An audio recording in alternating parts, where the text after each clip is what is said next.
വിശുദ്ധ പൗലോസ് കൊറിന്തോസ്കാർക്ക് എഴുതിയ ഒന്നാം ലേഖനം, അധ്യായം 6. വിശ്വാസികളുടെ വ്യവഹാരം. നിങ്ങളിൽ ആർക്കെങ്കിലും ഒരു സഹോദരനെപ്പറ്റി പരാതിയുണ്ടാകുമ്പോൾ അവൻ വിശുദ്ധരെ സമീപിക്കുന്നതിനു പകരം നീതിരഹിതരായ വിജാതീയരുടെ വിധി തേടാൻ മുതിരുന്നുവോ?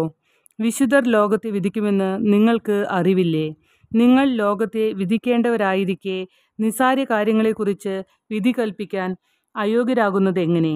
ദൂതന്മാരെ വിധിക്കേണ്ടവരാണ് നാം എന്ന് നിങ്ങൾക്ക് അറിവില്ലേ? അങ്ങനെയെങ്കിൽ ഐഹിക കാര്യങ്ങളെപ്പറ്റി പറയാനുണ്ടോ? ഐഹിക കാര്യങ്ങളെക്കുറിച്ച് വിധി പറയേണ്ടി വരുമ്പോൾ സഭ അല്പവും വിലമതിക്കാത്തവരെ നിങ്ങൾ ന്യായാധിപരായി അവരോധിക്കുന്നുവോ? നിങ്ങളെ ലജ്ജിപ്പിക്കാനാണ് ഞാനിത് പറയുന്നത്. സഹോദരർ തമ്മിലുള്ള വഴക്കുകൾ തീർക്കാൻ മാത്രം ജ്ഞാനിയായ ഒരുവൻ പോലും നിങ്ങളുടെ ഇടയിൽ ഇല്ലെന്ന് വരുമോ? സഹോദരനെതിരെ പരാതിയുമായി ന്യായാസനത്തെ സമീപിക്കുന്നു, അതും വിജാതീയരുടെ ന്യായാസനത്തെ. നിങ്ങൾ തമ്മിൽ വ്യവഹാരങ്ങൾ ഉണ്ടാകുന്നത് തന്നെ നിങ്ങളുടെ പരാജയമാണ്. എന്തുകൊണ്ട് ദ്രോഹം നിങ്ങൾക്ക് ക്ഷമിച്ചുകൂടാ? വഞ്ചന സഹിച്ചുകൂടാ? നിങ്ങൾ തന്നെ സഹോദരനെ പോലും ദ്രോഹിക്കുകയും വഞ്ചിക്കുകയും ചെയ്യുന്നു. അനീതി പ്രവർത്തിക്കുന്നവർ ദൈവരാജ്യം അവകാശമാക്കുകയില്ല എന്ന് നിങ്ങൾ അറിയുന്നില്ലേ? നിങ്ങൾ വഞ്ചിതരാകരുത്. അസന്മാർഗികളും വിഗ്രഹാരാധകരും വ്യഭിചാരികളും സ്വവർഗഭോഗികളും കള്ളന്മാരും അത്യാഗ്രഹികളും മദ്യപന്മാരും പരദൂഷകരും കവർച്ചക്കാരും ദൈവരാജ്യം അവകാശമാക്കുകയില്ല. നിങ്ങളിൽ ചിലർ ഇത്തരക്കാരായിരുന്നു. എന്നാൽ നിങ്ങൾ കർത്താവായ യേശുക്രിസ്തുവിൻ്റെ നാമത്തിലും നമ്മുടെ ദൈവത്തിൻ്റെ ആത്മാവിലും സ്നാനപ്പെടുകയും പവിത്രീകരിക്കപ്പെടുകയും നീതീകരിക്കപ്പെടുകയും ചെയ്തു. പരിശുദ്ധാത്മാവിൻ്റെ ആലയം.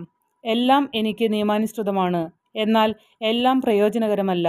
എല്ലാം എനിക്ക് നിയമാനുസൃതമാണ്, എന്നാൽ ഒന്നും എന്നെ അടിമപ്പെടുത്താൻ ഞാൻ സമ്മതിക്കുകയില്ല. ആഹാരം ഉദരത്തിനും ഉദരം ആഹാരത്തിനും വേണ്ടിയുള്ളതാണ്. ദൈവം ഇവ രണ്ടിനെയും നശിപ്പിക്കും.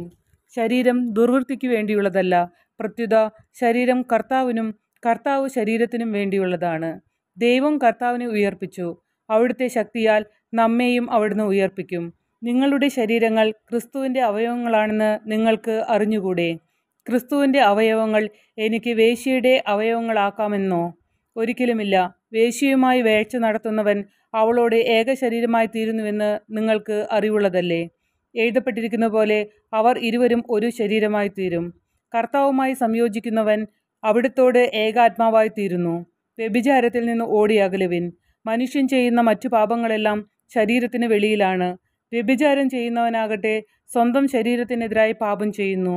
നിങ്ങളിൽ വസിക്കുന്ന ദൈവദത്തമായ പരിശുദ്ധാത്മാവിൻ്റെ ആലയമാണ് നിങ്ങളുടെ ശരീരമെന്ന് നിങ്ങൾക്ക് അറിഞ്ഞുകൂടെ?